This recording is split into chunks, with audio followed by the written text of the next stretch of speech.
What's up, Swits? I'm Old Salty Sean, aka Dalron Telvanni, and it's an exciting day as Tales of Tribute is getting its very first balance change with Update 35. As a reminder, we're still in PTS at the time of this recording, so all of these updates are subject to change. That said, it looks like very little has actually changed from week to week in regards to the Tribute update, so I'd guess these changes are likely final. If you want to scope out the full notes for yourself, I'll put a link to them in the video description. Let's kick off with some overall system updates. First of all, daily quest reward coffers are getting a major overhaul. In Update 35, the daily quest reward is changing from multiple coffers to an increasing quality coffer that scales with your wins for the quest. The quality also scales higher for the PvP daily than it does with the PvE daily. On a related note, all quality tribute coffers are going through a total overhaul. Namely, gold coin amount is going up, while the junk quantity is going down, including less furniture plans, cooking recipes, vendor trash, and food. This is a solid change, as this was major clutter that you mainly sold anyway. The only thing that I'm concerned about is alchemy mats going down, as Dragon Room was one of the few big items in Tribute coffers. However, the biggest chase item in Tales of Tribute were the tapestries, both in blue and purple variants, so hopefully with the daily reward quality increasing, the junk quality decreasing, we might actually see more of these in the wild. Next up, companions will stop talking over your games to tell you their entire life stories. Let's go find someone to help. I'm always nervous about taking my horse to Altmer lands. I'd hate for him to meet elven mounts and pick up bad habits. I hate you! I hate the air that you breathe! I hate the fact that you're even living! You make me sick! Also with this update, every ranking will receive its own trophy, no longer just Rubedite. I think on the whole that's a good thing, as I know a lot of players don't invest enough time to hit Rubedite and were disappointed when the season ended and they didn't get a trophy. This should also help spice up home decor a bit for people who have dedicated tribute rooms. And probably the biggest and most important change of the entire patch is related to Rubedite ranking. In Update 35, the max your rank score can change for a win or a loss is capped at 150 points.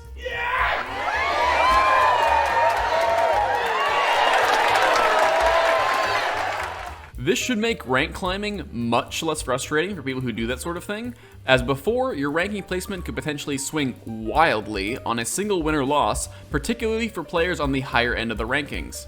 There were a number of other smaller bug fixes and changes, and if you want the full rundown, please reference the full patch notes in the video description. So with all of that out of the way, let's talk about the cards, and boy are there some major changes to go over. Duke of Crows only had one small change, as Scratch went up from 3 gold to 4 to acquire. Crows, in my opinion, is one of the stronger decks in the meta right now, but I feel as if Scratch was one of its weaker cards anyway. While Scratch can be a great power enabler in your endgame where you're drawing your entire deck, it's an awful early buy, as unless you're getting very lucky with your draws into one of the Crow basic cards, it's often a 1 coin card to play, so I feel like this likely won't slow any Crow players down. That said, speaking as a Crow player, I'm not complaining that that's the only change the deck got hit with. Hlaalu sees a couple major buffs to both Hireling and Oathman. Hireling can be a pretty effective agent if you have means to protect it, but its low health means that you're often playing it just to activate it once and hopefully combo with it. With this new buff, it now generates 2 coins on the play instead of 1, so it's essentially a souped up version of Rid of Coin on the turn that you play it, and if it lives beyond that, that's just money. The upgraded version, Oathman, now gets to acquire a card up to 6 gold in value, which is another huge buff to what it already did considering it's a very powerful deck to begin with. Moving on to the deck that I am notoriously bad at playing, Psijic Loremaster received a couple bigger changes to its deck.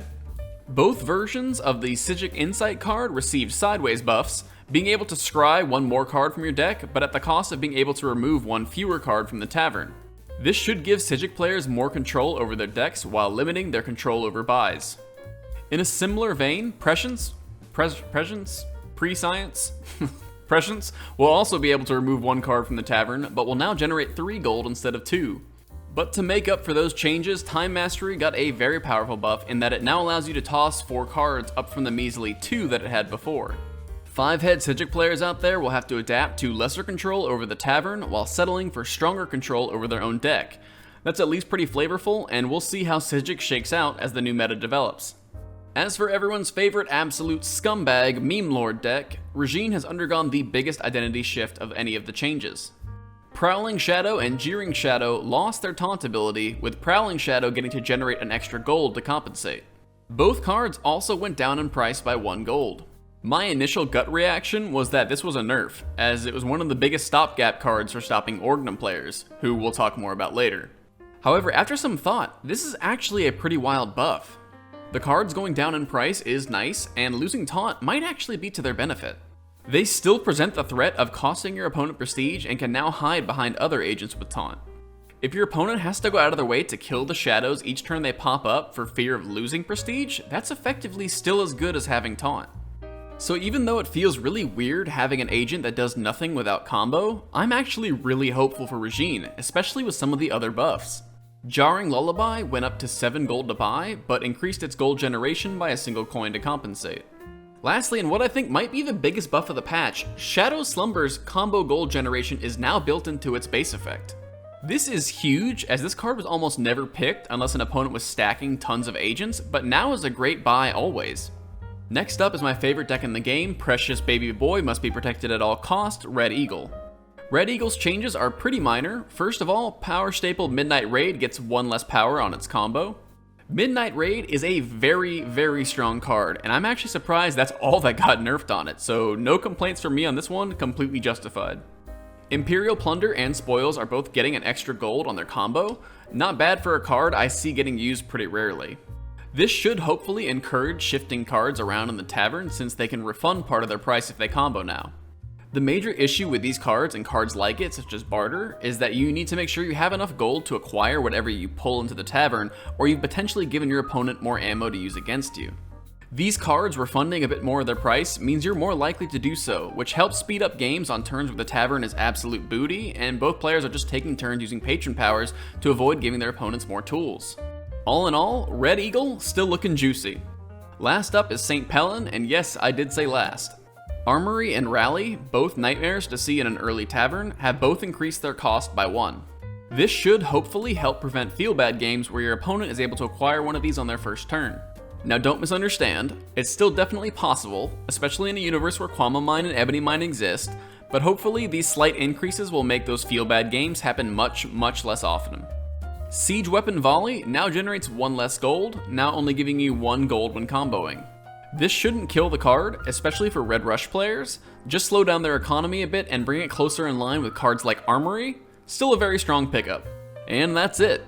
No changes for either Hunding nor Orgnum. Orgnum not getting any changes I find very surprising. For one, I mentioned in a previous video that while it is a frustrating deck to play against early, I don't think Orgnum is actually that powerful and actually might need some buffs to help be more reliable in high level play. In a sense, it did get buffed. As previously mentioned, Regine lost access to its cheapest taunt, meaning that Orgnum players can try and end the game before Regine has time to set up enough agents to slow down the game in its favor. But on the other hand, I know a lot of players are incredibly frustrated by playing against this deck, and understandably so. So I really actually expected this deck to get a nerf, as it's just kind of common consensus among a large portion of the players right now that this deck is too good. Hunding not getting any changes I think is totally fine. He's a bit of a higher skill cap deck to make really effective use of, with a deceptively strong patron power and the best basic card in the game, and I don't think he's struggling to fulfill his niche right now, even if he is debatably outclassed by being a jack of all trades deck. And that about covers it. A couple quick notes before you go. If your favorite deck got nerfed, don't sweat it. By the game's very deck building nature, playing with a weaker deck or a stronger deck affects your opponent as much as it does you. Bringing a weaker deck to the table against an opponent is essentially saying, hey, I know I can pilot this deck effectively. Can you? So don't sweat the changes too much. It just means a new meta, and that means more fun. Honestly, I'm just really glad the game is getting updates at all, considering the less than stellar reaction it got upon release, and I half expected Tribute to be discarded and forgotten about. But as more and more players have tried it and learned it, it seems like the community is really coming around to it, and I'm glad they haven't given up on it. More than that, I'm actually hopeful that we might continue to see Tribute expanded into the future. I'm still holding out hope that we might see another deck or two added in the Q4 DLC, but if we have to wait until next year's expansion, so be it. You know I'm going to be here to cover it. On a final note, I know that Pink Apple was planning to release a video covering their thoughts on the update as well, so if you want a second opinion on the changes, definitely go and give them a watch. Thanks as always to all my channel members. We've had an explosion of growth in House Telvanni recently, and I deeply appreciate all of your support.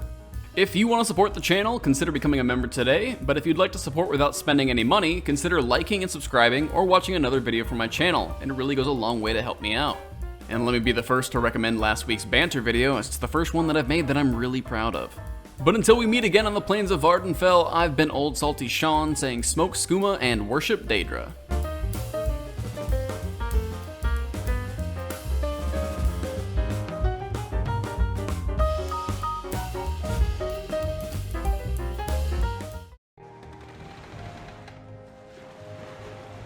Stand up. There you go. You were dreaming.